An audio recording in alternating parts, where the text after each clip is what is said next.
இது மகிமை நேரம்.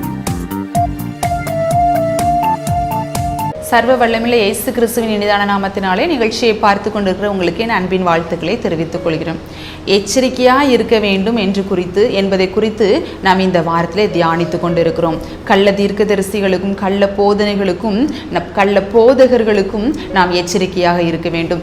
நியாயம் செய்யும் பொழுது நாம் எச்சரிக்கையாக இருக்க வேண்டும். ஏசாவை போல சீர்கெட்டவனாக இராதபடிக்கு நாம் எச்சரிக்கையாக இருக்க வேண்டும். பொருளாசை குறித்தும் சாபத்திடானதை குறித்தும் நாம் எச்சரிக்கையாக இருக்க வேண்டும் என்று தியானித்தோம்.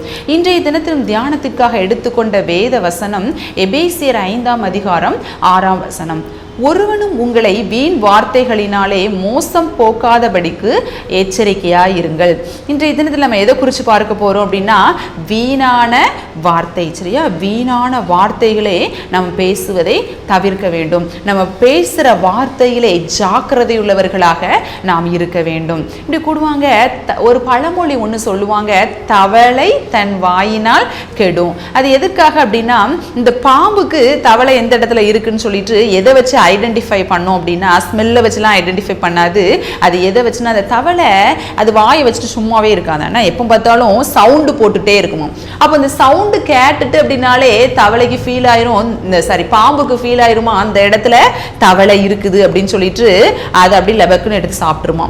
அப்போது நம்ம இந்த வீணான வார்த்தை நம்ம எப்பவும் பேசிட்டே இருந்தோம்னா அது ஏதோ ஒரு ஆபத்தில் தான் போய் முடியும்னு அப்படி அர்த்தம். எப்படி இந்த தவளை பேசிக்கொண்டு அப்படி அந்த வீணா அலப்பிக்கொண்டே இருந்து சவுண்டு போட்டுக்கிட்டே இருந்து ஆபத்தில் போய் அது முடியுதோ, அதே மாதிரி நம்ம பேசிக்கிட்டே இருந்தோம், அலப்பிக்கிட்டே இருந்தோம் அப்படின்னா, வீணான வார்த்தைகளை பேசிக்கொண்டே இருந்தோம் அப்படின்னா அதனுடைய முடிவு ஆபத்தாக மாறிவிடுகிறது. அதனால நம்ம பேசும் வார்த்தையிலே ஜாக்கிரதை உள்ளவர்களாக எச்சரிக்கையாக நாம் இருக்க வேண்டும். நாவை பொல்லாப்புக்கும் உதடை கபட்டு வசனிப்புக்கும் நம்ம விலக்கி பாதுகாத்து கொள்ள வேண்டும். நீதிமொழிகள் 10ஆம் அதிகாரம் 19ஆம் வசனத்தில் இருக்கிறது, சொற்களின் மிகுதியில் பாவம் இல்லாமற் போகாது, தன் உதடுகளை அடக்குகிறவனோ புத்திமான் என்பதாய் இந்த இடத்துல இருக்குது. நம்ம சொற்கள் நம்ம பேசிக்கிட்டே இருக்கும் பொழுது கண்டிப்பா ஏதோ ஒரு பாயிண்ட்டுக்கு அப்புறம் ஒரு பாவம் அந்த இடத்துல வந்து விடுகிறது. நம்ம நாவை அடக்கும் பொழுது, அதாவது புத்திமான் என்ன பண்றாரா,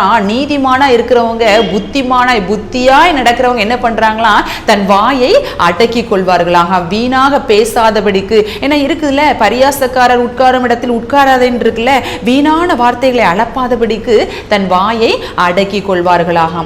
நீதிமொழிகள் 25ஆம் அதிகாரம் 11வது வசனத்தில் இவ்வாறாக இருக்கிறது, ஏற்ற சமயத்தில் சொன்ன வார்த்தை வெள்ளித்தட்டில் வைக்கப்பட்ட பொற்பழங்களுக்கு சமானம் அப்படின்னு சொல்லிட்டு இருக்கேன். இப்பதான் வீண் வார்த்தை எதுவும் பேசாதீங்கன்னு சொன்னீங்க. இப்போ இதுல என்னன்னா, ஏற்ற வார்த்தையிலே சொன்னப்பட்ட வார்த்தை வெள்ளித்தட்டில் வைக்கப்பட்ட பொற்பழங்களுக்கு சமானம் சொல்லிட்டு இருக்குதே அப்படின்னு சொல்லிட்டு பார்த்தீங்க அப்படின்னா, நம்ம பேசாம இருக்கிறது நல்லதுதான். ஆனா ஒரு குறிப்பிட்ட சிச்சுவேஷன்ல ஏதோ ஒரு நம்மளுடைய வார்த்தை அந்த இடத்துல தேவைப்படுகிறதா இருக்கும். ஏதோ யாரோ கலங்கி நிற்கும் பொழுது நம்மளுடைய வார்த்தை அவர்களை தேற்றுகிற விதமா இருக்கும். அந்த டைம்ல நம்ம சொல்லப்படுகிற வார்த்தையானது அது எப்படி இருக்குதான், வெள்ளித்தட்டில் வைக்கப்பட்ட பொற்பழங்கள். இதுல வெள்ளிங்கிறது எதை குறிக்குதுன்னா, நம் நாவை குறிக்கிறது. அந்த பொற்பழங்கள் எதை குறிக்குதுன்னா, நம் நாவிலிருந்து புறப்படுகிற வார்த்தையை குறிக்கிறது. அப்போ ஏற்ற நேரத்துல நம்ம ஒருத்தர்கிட்ட போய் பேசுறது அவர்களை மன அழுத்தத்திலிருந்து விடுவிக்க கூடியதாய் சில வேலைகளில் இருக்கிறது. அதற்காக நம்ம ஓவரா பேசுறவங்களாகவும் போய்விடக்கூடாது. வீண் வார்த்தைகளுக்கு நாம் எச்சரிக்கையாகவும் ஜாக்கிரதையாகவும் இருக்க வேண்டும். நீதிமொழிகள் 10:20 சொல்லப்பட்டிருக்கு, நீதிமானுடைய நாவு எப்படி இருக்குதா, சுத்த வெள்ளியை போல இருக்கிறதா. சிலர் பேசும் பொழுது நல்லா ரொம்ப அன்பா பேசுவாங்க, ரொம்ப கேரிங்கா இருக்கிற மாதிரி பேசுவாங்க. பக்கத்துல போய் பார்த்தாதான் தெரியும், தேனை போல பேசினவர்கள் தேல் மாதிரி கொட்ட ஆரம்பிச்சிருவாங்க. அந்த தேனை போல பேசினதை பார்த்து அநேகர் வாலிப பெண்கள் தங்களுடைய வாழ்க்கையை இழந்து விடுகிறவர்களாக இருக்கிறார்கள். நம்ம அதில் ரொம்ப கேர்ஃபுல்லாக இருக்கணும். நம்ம வீண் வார்த்தைகளை பேசுகிறவர்களிடம் மாட்டிக்கொள்ளாதபடிக்கு நாம் எச்சரிக்கையாக இருக்க வேண்டும். வீண் வார்த்தைகளையும் நம்ம பேசக்கூடாது, வீண் வார்த்தை பேசுகிறவர்களிடமும் நாம் எச்சரிக்கையாக இருக்க வேண்டும். சில வேளைகளில் நான் யாருக்கிட்டையாவது பேசிட்டு இருக்கேன் அப்படின்னா, ரொம்ப கொஞ்சம் பேச்சு அப்படி எல்லாம் மீறி போயிட்டே இருக்கு, டைம் ஆகிட்டே இருக்கு, போயிட்டே இருக்குன்னா ஆண்டவர் திடீர்னு உணர்த்துவாரு, இதோட ஸ்டாப் பண்ணிரு, சண்டை வர்ற மாதிரி இருக்கு, இப்பவுமே நீ ஸ்டாப் பண்ணிரு அப்படின்னு சொல்லிட்டு ஆண்டவர் என்னை எச்சரிப்பார். நம்ம அதை எச்சரிக்கும் பொழுதே நம்ம கேட்டுட்டோம் அப்படின்னா அந்த அபாயகர கட்டத்தை நம்ம தாண்டிடுவோம். அந்த ஆபத்துக்கு விலைக்கு நம்மை தேவன் காத்து கொள்வார். அந்த ஆபத்தில் விழாதபடிக்கு, அந்த வலையில் சிக்கி கொள்ளாதபடிக்கு ஆண்டவர் நம்மை காத்து கொள்வார். அநேகர் இந்த வீண் வார்த்தைகளை போட்டு நல்ல தேன் மாதிரி பேசும் பொழுது அந்த வலையிலே அநேக வாலிப பெண்கள் எப்படி பண்றாங்க, சிக்கி கொள்கிறார்கள். இந்த வாலிப பெண்களே, நீங்க இந்த வீணான பேச்சுகளுக்கு எச்சரிக்கையா இருங்கள், ஜாக்கிரதையாக இருந்து கொள்ளுங்கள். அடுத்து இன்னும் ஒரு சிலரை பார்த்தீங்க அப்படின்னா அவங்க வாயை திறந்தாலே எப்படிதான் பேசுவாங்க, கெட்ட வார்த்தைகள் தான் பேசிட்டே இருப்பாங்க. ஒரு நல்ல ஒரு ஆசீர்வாதமான வார்த்தையே அவங்க வாயிலிருந்து வராது. எப்ப பார்த்தாலும் சாபம் நிறைந்த வார்த்தையே பேசிட்டு இருப்பாங்க, கெட்ட வார்த்தைகளையே பேசிட்டு இருப்பாங்க. ஆண்டவர் இன்றைக்கு உங்களை எச்சரிக்கிறார், இப்படிப்பட்டவர்களை எச்சரிக்கிறார். வீணான வார்த்தைகளுக்கு எச்சரிக்கையா இருங்கள், வீணான பேச்சுக்கு எச்சரிக்கையா இருங்கள். உங்கள் வார்த்தையிலே ரொம்ப கவனமா நம்ம இருக்கணும் அப்படின்னு சொல்லிட்டு ஆண்டவர் சொல்லுகிறார். சில இடங்களிலே நாம் அமைதி காக்க வேண்டும். ஹாஸ்பிட்டல் எல்லாம் போனீங்கன்னா அதுல எழுதியிருக்கோம்ல, சைலண்ட் ப்ளீஸ் அப்படின்னு எழுதியிருக்கோம்ல. அப்போ சில இடங்களிலே நாம் அமைதியாக இருக்க வேண்டும். அதுதான் அந்த வீண் வார்த்தைக்கு நம்ம எச்சரிக்கையா இருக்க வேண்டும். சில இடங்களிலே நம்ம ஒரு கோர்ட்டுக்கு தான் நம்ம போயிருக்கோம் அப்படின்னா அந்த நீதிமன்றத்துல நம்ம அந்த வழக்கறிஞர்கள்லாம் இந்த இடத்துல நான் அமைதியா இருக்கிறேன் அப்படின்னு சொல்லிட்டு அமைதியா இருந்தா அதுல பிரயோஜனம் இல்லை. அப்ப பேச வேண்டிய இடத்துல நாம் பேச வேண்டும். கரெக்டான பாயிண்ட்ஸை எடுத்து வச்சாதான் அவங்களுக்கு சாதகமாக தீர்ப்பு வழங்குவாங்க, அப்படிதானே? அப்போ ஏற்ற நேரத்துல சொல்லப்பட்ட வார்த்தை எப்படி இருக்குதா, வெள்ளித்தட்டில் வைக்கப்பட்ட பொற்பழங்களுக்கு சமானமாக இருக்கிறதா.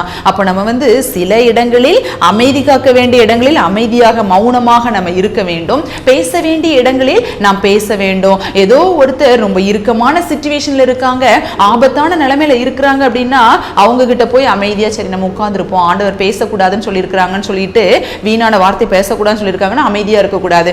அந்த டைம்ல அவங்களுக்கு ஒரு சுவிசேஷத்தை சொல்வதன் மூலமாக அவர்களுடைய வாழ்க்கையை புதுப்பிக்கக்கூடியவர்களாக நாம் இருக்க வேண்டும். அதான் சொல்லியிருக்கல, ஏற்ற நேரத்தில் நம்ம சொல்லும் பொழுது அவங்களுடைய வார்த்தை தற்கொலைக்கு நேராக ஓடுகிற அவர்களுடைய வாழ்க்கை ஆண்டவருக்கு நேராக திருப்பப்படுகிறதாக இருக்கிறது.